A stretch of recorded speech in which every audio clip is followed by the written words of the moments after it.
오늘은 베드로전서 1장 본문을 중심으로 믿음, 소망, 사랑으로 충만합시다 라는 제목으로 말씀을 나눌 때 많은 은혜 받으시길 바랍니다. 소통 전문가로 유명한 김창옥 교수님이 있습니다.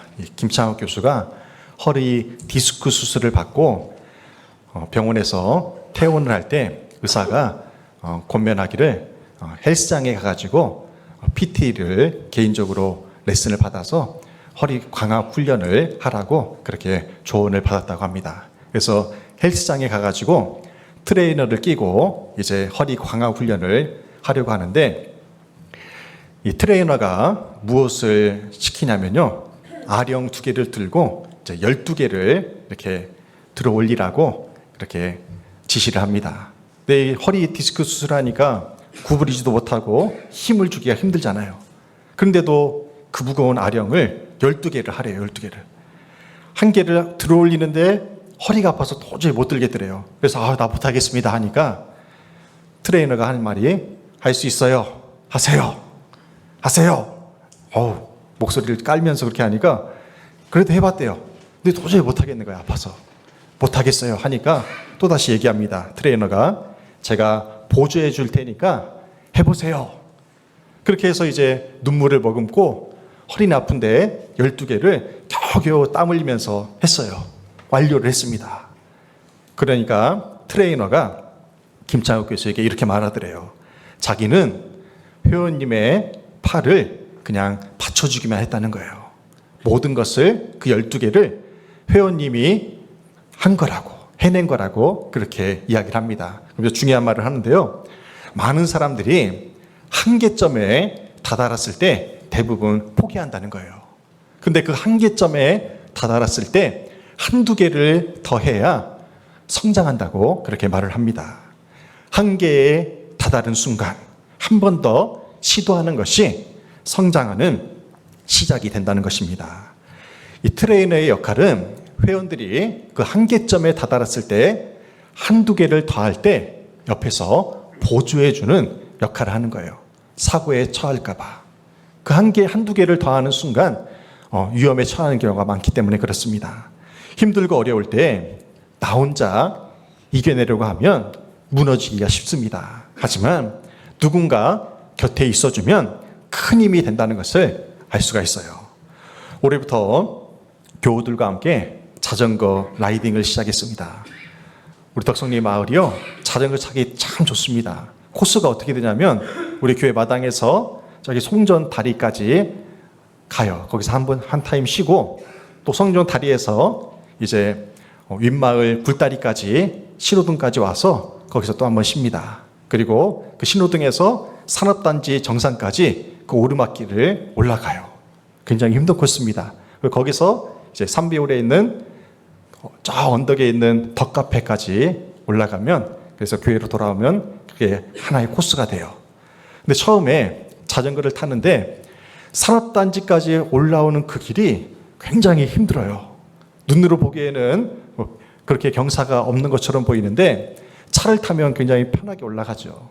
걸어서도 그만큼 올라갈 수 있어요. 자전거를 타고 올라가려고 하니까 굉장히 힘들어요. 그래서 처음에 몇몇 분은 그 오르막길을 포기하고 그냥 아래에서 기다리고 있었어요. 근데 정상까지 올라가는 그 길이 굉장히 힘든데도 우리 이용기 이사님하고 최현미 이사님은 너무도 쉽게 2-3번을 그렇게 왕복을 하더라고요. 저 사람이 사람인가 할 정도로 참 잘 타더라고요. 근데 어느 순간 우리 사모가 이제 밑에서 기다리고 있었거든요. 못 올라가가지고 체력이 안 되니까. 근데 어느 순간 사모가 자전거를 타고 올라온 거예요. 그 산업단지 정상까지. 어떻게 됐나 봤더니 옆에서 이용기 집사님이, 사모님 할 수 있어요. 허리 펴고 다리 쭉 뻗고 올라오세요. 그렇게 해서 올라온 거예요. 그래서 제가 그거 보면서 뭔 생각이냐면, 이용기 집사님이 남편보다 낫다. 나는 남의 편이구나. 그런 생각이 들었어요. 그냥 힘들다고 포기하면 아무것도 할 수 없습니다. 그냥 그 수준에 머무는 거예요. 하지만 한 걸음 한 걸음 그렇게 내딛다 보면 어느 순간 정상에 다다르는 그러한 경험을 하게 됩니다. 힘들고 포기하고 싶을 때 누군가 옆에서 격려해주는 한 사람만 있어도 우리는 넉넉히 해낼 수가 있는 것입니다. 신앙생활도 마찬가지예요. 신앙생활을 나 혼자서 하는 것처럼 보이지만 결국 그렇지 않습니다. 날 위해 기도해주는 누군가가 있어요. 그리고 옆에서 함께 힘내라고 함께 격려해주는 사람이 있기에 우리가 저천성을 향하여 한 걸음 한 걸음 나아갈 수가 있는 것입니다. 베드로의 마음이 그랬을 것 같아요. 베드로는 네로 황제의 박해로 인해서 죽어가고 있는 성도들을 바라보면서, 고난당하고 있는 성도들을 바라보면서 그들을 격려하기 위해서 이렇게 소망의 편지를 쓰게 된 것입니다. 베드로전서 1장 전체의 제목이 고난의 목적입니다. 고난의 목적. 베드로전서 1장의 전체 주제가 되는 7절 말씀을 함께 읽겠습니다. 너희 믿음의 확실함은 불로 연단하여도 없어질 금보다 더 귀하여 예수 그리스도께서 나타나실 때에 칭찬과 영광과 존귀를 얻게 할 것이니라. 아멘. 그래서 너희 믿음의 확실함은 그랬어요. 믿음의 확실함은, 여기서 확실하다는 것은 시련이라는 뜻이에요. 너희 믿음의 시련은 그런 뜻입니다. 사랑의 하나님께서 우리에게 믿음의 시련을 허용하시는 이유가 무엇이겠습니까? 인생의 시련을 믿음으로 끝까지 잘 통과하여서 예수 그리스도께서 재림하실 때에 칭찬과 영광과 존귀를 얻게 하기 위해서 우리에게 시련을 허락하시는 것입니다. 베드로전서 1장 앞부분에서는 우리가 고난당하는 성도들이 주님이 주시는 산소망으로 그 고난을 이겨낼 것을 권면했습니다. 그리고 오늘 본문에서는 우리가 고난 속에서 믿음과 소망과 사랑으로 승리하며 살아갈 것을 권면하고 있습니다.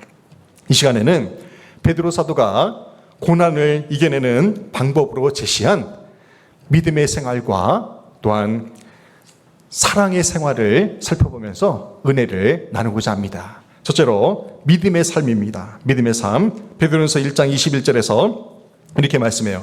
너는 그를 죽은 자 가운데서 살리시고 영광을 주신 하나님을 그리스도로 말미암아 믿는 자니 너의 믿음과 소망이 하나님께 있게 하셨느니라. 아멘. 믿음의 삶이 언제부터 시작될까요? 믿음의 삶이 언제부터 시작될까요? 예수 그리스도의 보배로운 피로 말미암아 구속함을 받은 사건에서부터 시작되는 것입니다. 쉽게 이야기하면요, 우리가 구원받았을 때 바로 그때부터 우리의 믿음이 시작되는 것입니다. 교회에 처음 나올 때 믿음이 시작되는 것이 아니에요. 우리가 성찬식에 참여하거나 또는 교회 행사에 참여한다고 해서 우리의 믿음이 시작되는 것이 아닙니다. 어떤 직분을 받았다고 해서 또한 믿음이 시작되는 것도 아니에요. 얼마 전에 우리 김영배 성도님이 등록을 하셨어요. 90세에 등록을 하신 것입니다. 90평생을 사시면서 교회에 처음 나오셨대요. 얼마나 은혜로운 일입니까? 우리 김영배 성도님이 교회에 처음 나오셨다고 해서 믿음이 시작되는 것은 아니라는 거예요. 금방 믿음이 자랄 수가 없습니다. 여전히 의문점이 많고 물음표가 많은 신앙생활이 될 것입니다. 매주 교회에 나와서 예배드리면서 예수 그리스도를 구주로 고백하고 세례를 받을 때 그때부터 이제 진짜 믿음의 생활이 시작되는 것입니다. 김영배 성도님이 한 주 한 주 신앙생활하면서 믿음이 성장할 수 있도록 기도해 주시기 바랍니다. 믿음은 예수 그리스도의 구속을 체험하는 것으로 시작됩니다. 오늘 구속이라는 단어, 구원이라는 단어, 대속이라는 단어를 말씀할 텐데요. 이 세 단어는 동일한 의미입니다. 이 구속이란 말이 무슨 뜻이냐면 구원할 구자에 속바칠 속자입니다. 속바친다는 것은 무슨 의미냐면요, 값을 치른다는 거예요. 값을 치른다. 예수 그리스도께서 십자가에 못 박혀 인류의 죄를 대속하여 구원한 사건, 그것을 가리켜서 구속이라고 말합니다. 대속이라고도 말하고 구원이라고도 말해요. 기독교에서 말하는 이 구속이라는 단어에는 크게 두 가지 의미가 담겨져 있습니다. 첫째로 헛된 행실에서 구속받았음을 의미해요. 헛된 행실에서 구속받았다. 베드로전서 1장 18절 상반절에서 이렇게 말씀합니다. 너희가 알거니와 너희 조상이 물려준 헛된 행실에서 대속함을 받은 것은. 아멘. 여기서 헛된 행실이 나오는데 이 헛된이란 뜻이 뭐냐면 헬라어로 마타이어스, 공허한 행위입니다. 헛된 행실은 공허한 행위예요. 우리가 예수 그리스도로 말미암아 구속함을 받았다, 구원받았다고 말할 때에 그 의미는 뭐냐면요, 헛된 행위, 공허한 행위로부터 구원을 받았다는 그런 의미입니다. 근데 베드로는 여기서 헛된 행실을 가리켜서 뭐라고 표현하냐면요, 조상이 물려준 것이라고 표현해요. 조상이 물려준 헛된 행실, 이것이 무엇이겠습니까? 믿음의 조상들이 물려주지 않은 그냥 일반 사람들이 물려준 헛된 행실이 무엇일까요? 세상에서 잘 먹고 잘 사는 것이죠.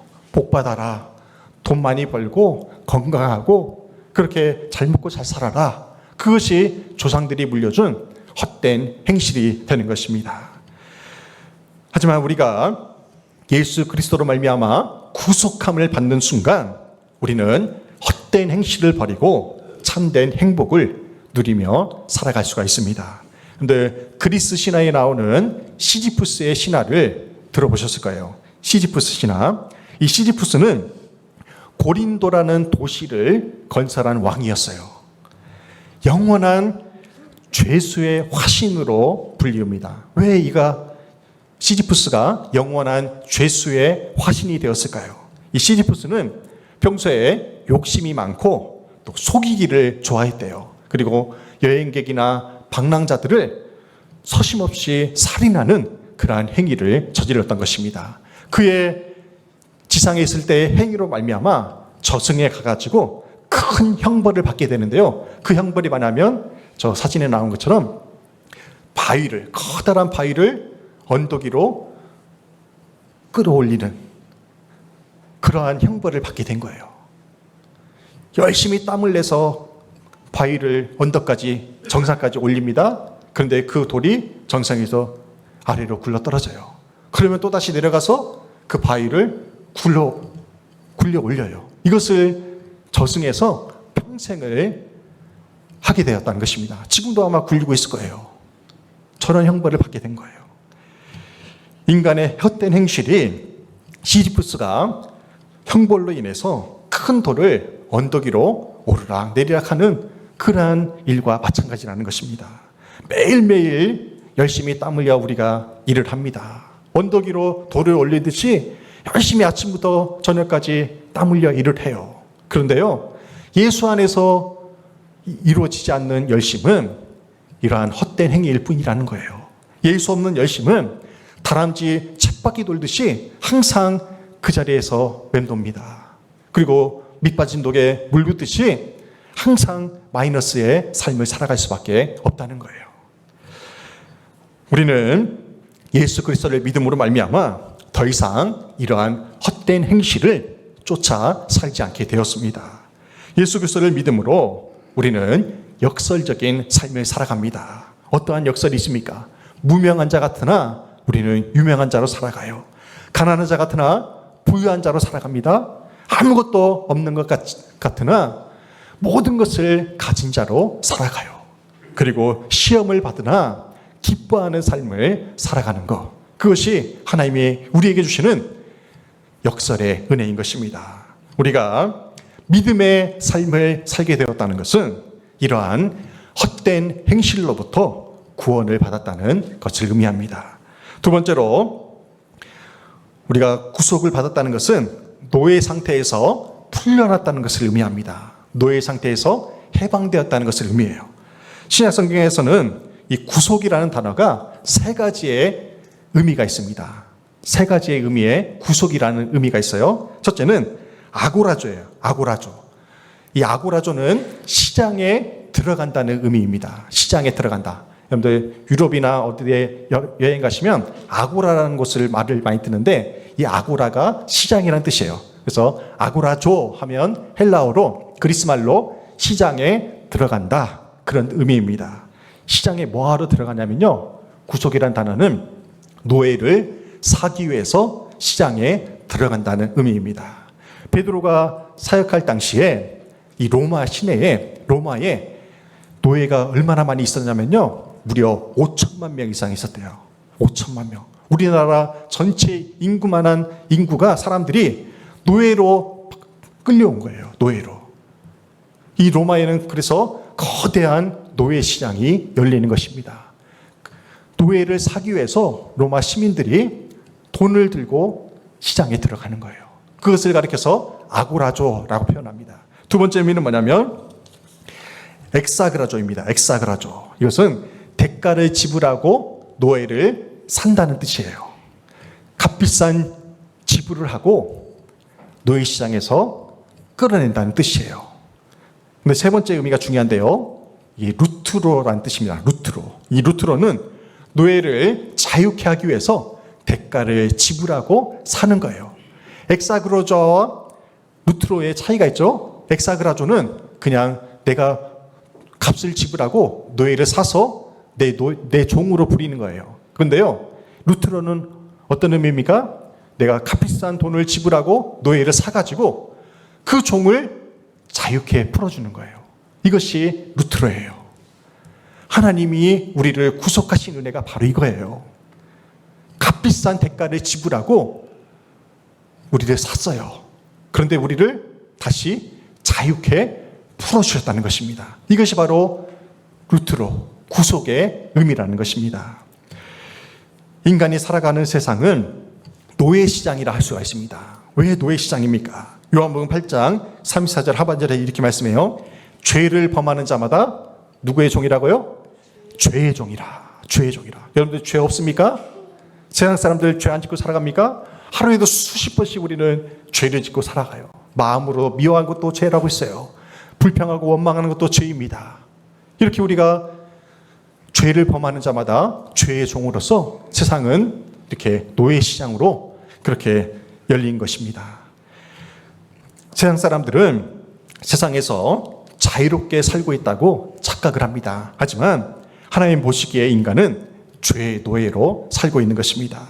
죄의 종으로 지옥에 떨어질 수밖에 없는 인간들을 위해서 하나님께서 대신 값을 지불하시고 우리를 자유케 하신 거예요. 하나님이 우리를 구속하시기 위해서 어떠한 대가를 치르셨습니까? 어떠한 값을 치르셨어요? 당시 통용되던 은이나 금으로 우리를 구원하신 것이 아니에요. 주님 그보다 훨씬 더 가장 값진 하나밖에 없는 독생자 예수 그리스도를 이 땅에 보내셔서 그 핏값으로 우리를 구원하신 것입니다. 베드로전서 1장 19절에서 이렇게 말씀해요. 오직 흠없고 점없는 어린 양 같은 그리스도의 보배로운 피로 된 것이니라. 아멘. 보배로운 피. 하나님께서는 우리를 자유케 하시기 위해서 독생자 예수 그리스도의 보배로운 피로 대가를 지불하신 것입니다. 여기서 보배롭다는 것은 뭐냐면요, 최고의 가치란 뜻이에요. 최고의 값비싼 대가를 치르셨다는 의미입니다. 예수 그리스도의 보배로운 피보다 값비싼 것이 어디에 있겠습니까? 주님이 누구 때문에 십자가에서 피 흘려 죽으신 것입니까? 바로 나의 죄 때문입니다. 나 때문에. 주님은 날 구원하시기 위해서 자신의 생명을 대가로 지불하신 거예요. 우리는 이렇게 예수 그리스도의 보혈의 공로로 값없이 구원을 받은 것입니다. 에베소서 2장 8절과 9절에서 이렇게 말씀해요. 너희는 그 은혜에 의하여 믿음으로 말미암아 구원을 받았으니 이것은 너희에게서 난 것이 아니요 하나님의 선물이라. 이사야 55장 1절 오라 너희 모든 목마른 자들아 물러 나오라 돈 없는 자도 오라 너희는 와서 사 먹되 돈 없이 값없이 와서 포도주와 젖을 사라. 아멘. 우리가 구원받는 것은 내 행위 때문이 아니에요. 내가 잘나서가 아닙니다. 오직 하나님의 선물로 구원받은 거예요. 예수 그리스도의 피값으로 우리를 구원하신 주님께서 값없이 아무 조건 없이 주님께 나오라고 우리를 초대하신 거예요. 하나님이 구속의 은혜를 값없이 선물로 주셨다고 해서 그 선물을 값싸게 여겨서는 안 됩니다. 값싼 은혜로 취급해서는 안 돼요. 그 은혜는요, 결코 값싼 은혜가 아닙니다. 하나님이 날 구원하시기 위해서 독생자 예수 그리스도를 희생하는 대가로 지불한 값비싼 은혜인 거예요. 그래서 우리는 예수 그리스도의 대속의 은혜를 힘입어서 하나님 아버지의 은혜의 보좌 앞에 담대히 나아가게 된 것입니다. 우리가 예수 그리스도를 믿음으로 구속을 받을 때 자동적으로 받게 되는 은혜가 하나 더 있어요. 그것이 뭐냐면 요한복음 5장 24절 말씀입니다. 함께 공독하겠습니다. 내 말을 듣고 또 나 보내신 이를 믿는 자는 영생을 얻었고 심판에 이르지 아니하나니 사망에서 생명으로 옮겼느니라. 아멘. 하나님께서 우리에게 구원의 선물을 주신 중요한 메시지 중에 하나예요. 옆에 그림을 보면요, 이게 CCC에서 만든 사형리 그림이에요. 구원의 다리 예화인데, 여기 보면 우리가 예수 그리스도를 믿기 전에는 사람이 어떤 상태였냐면 죄인의 상태였어요. 죄인의 상태. 하지만 예수 그리스도를 믿으면 그 십자가의 보혈로 말미암아 우리가 영생을 얻게 되었다는 것입니다. 예수 믿기 전에는 우리가 심판받아 마땅한 존재였어요. 그런데 예수 그리스도의 그 십자가의 은혜로 심판을 받지 않게 돼요. 그리고 예수 믿기 전에 사망의 상태였지만 예수 그리스도의 그 십자가의 은혜로 우리는 생명을 누리며 살게 되었다는 것입니다. 이것이 하나님이 우리에게 주신 은혜의 선물인 것입니다.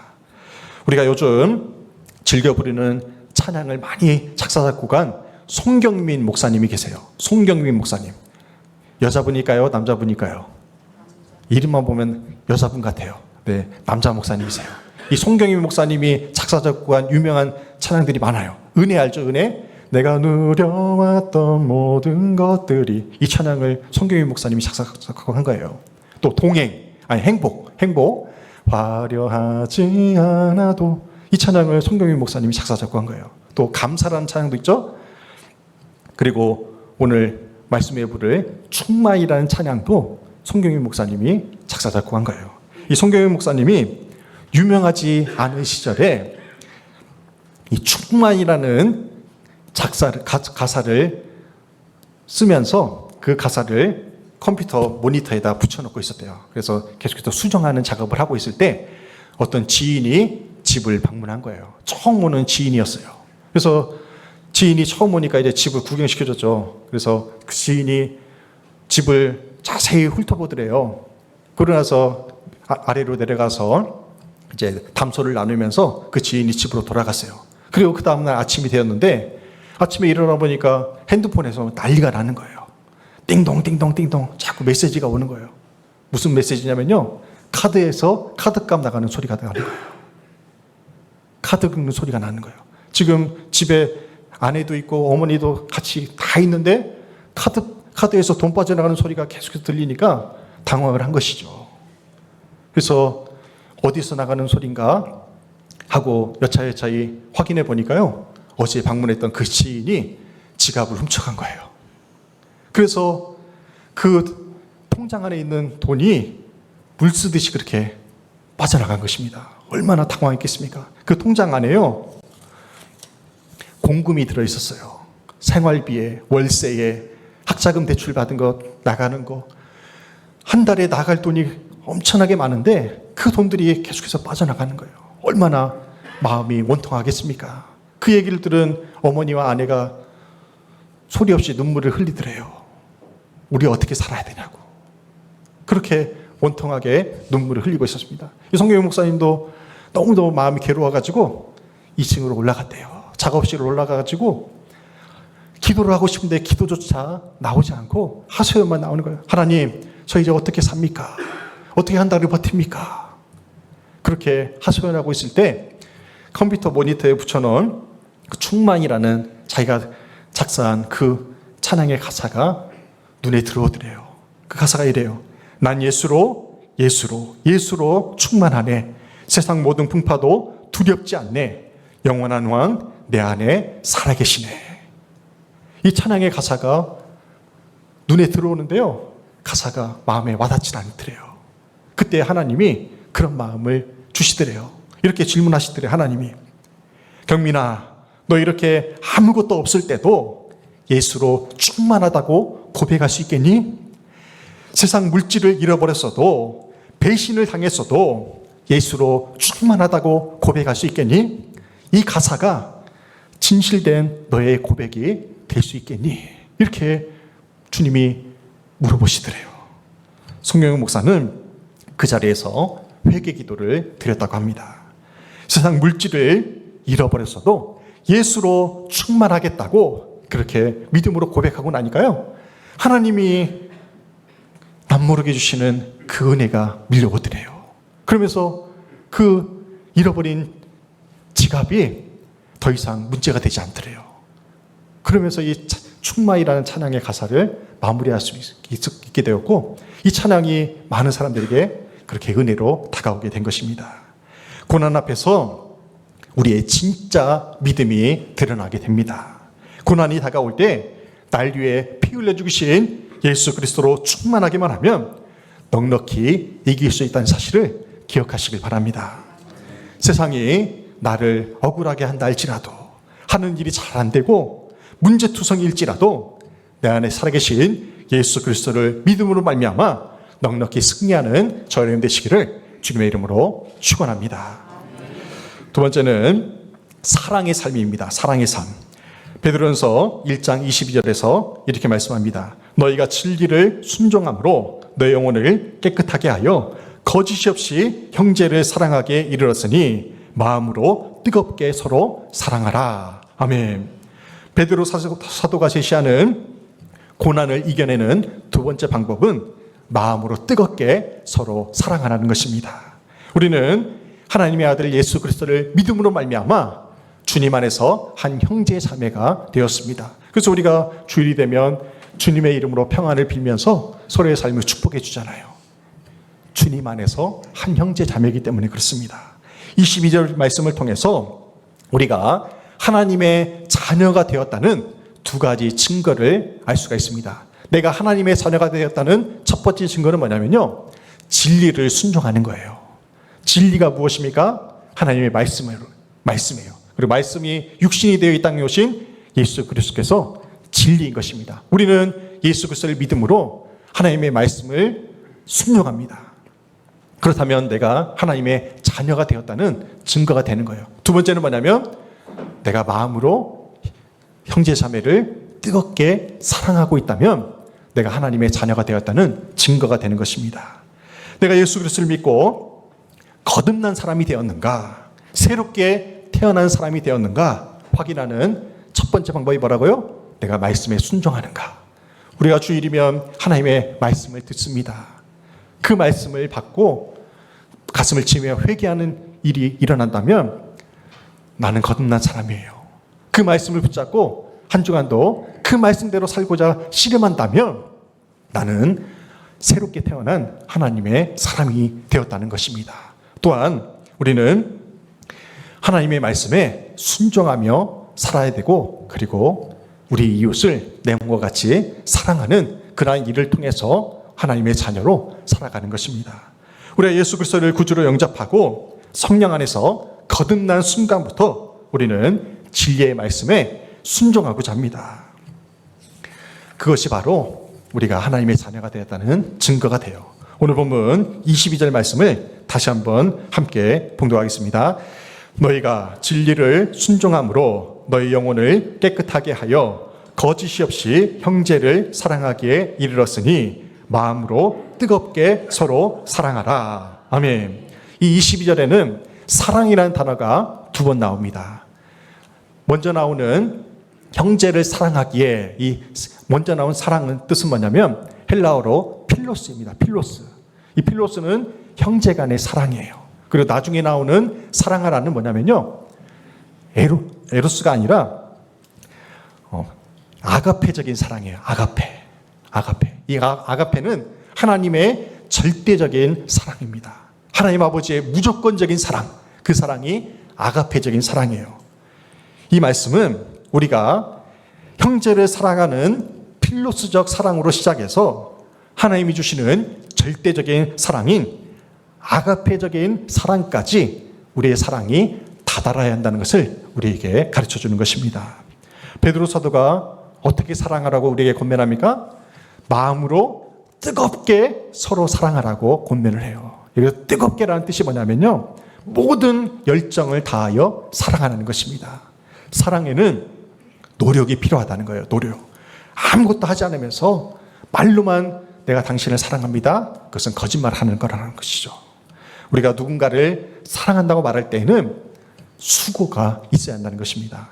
오늘 보면 21절과 22절에는 기독교의 3요소가 다 들어가 있어요.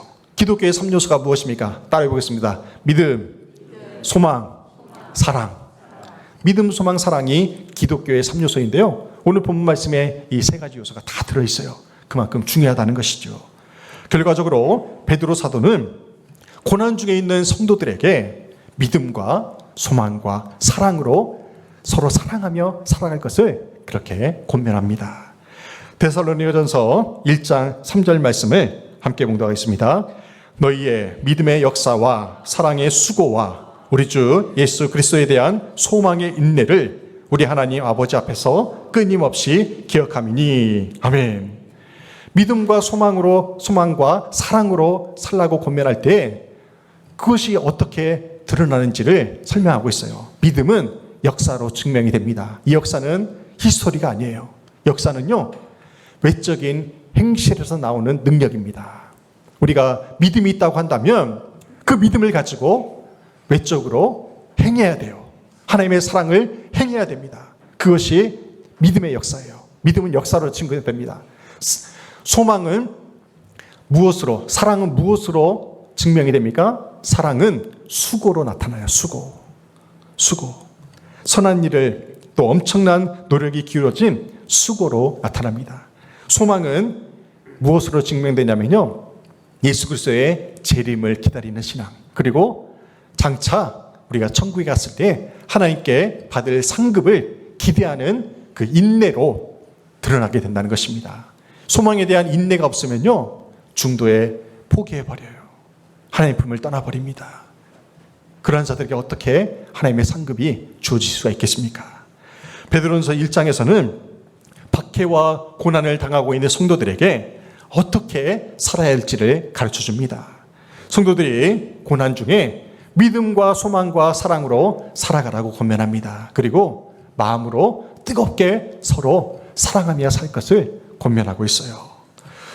오늘 살아가는 우리는 베드로가 직면했던 그 고난과 박해의 시대를 살고 있지는 않습니다. 하지만 형태를 달리한 고난과 박해가 우리의 삶을 위협하고 있습니다. 육체의 질고로 고난 중에 있는 믿음의 지체들이 있어요. 사업의 어려움으로 어두운 터널을 지나고 있는 지체들도 있습니다. 배우자와 자녀의 문제로 눈물 지으며 한숨 짓는 지체들도 있을 거예요. 학생들 나름대로 공부에 대한 고민이 있을 거예요. 청년들은 취업에 대한 고민이 있을 것입니다. 우리의 삶에 다가오는 모든 문제들을 주님은 다 알고 계십니다. 그리고요, 우리 주님께서는 그 문제에 대한 해결책까지도 이미 예비해 놓으셨다는 사실이에요. 그렇다면 하나님이 예비하신 그 해결책을 우리가 어떻게 받아들일 수가 있겠습니까? 우리를 구속하신 예수 그리스도를 온전히 신뢰해야 됩니다. 믿음과 소망과 사랑으로 살아가야 돼요. 그리고 마음으로 뜨겁게 서로 사랑할 때에 하나님이 예비하신 그 은혜와 축복을 우리가 누리며 살 수 있다는 것입니다. 믿음과 소망과 사랑을 굳건히 붙잡고 함께 신앙생활하는 믿음의 지체들을 뜨겁게 사랑함으로 우리에게 다가온 고난의 문제를 넉넉히 승리하는 저희가 되시기를 주님의 이름으로 축원합니다. 아멘.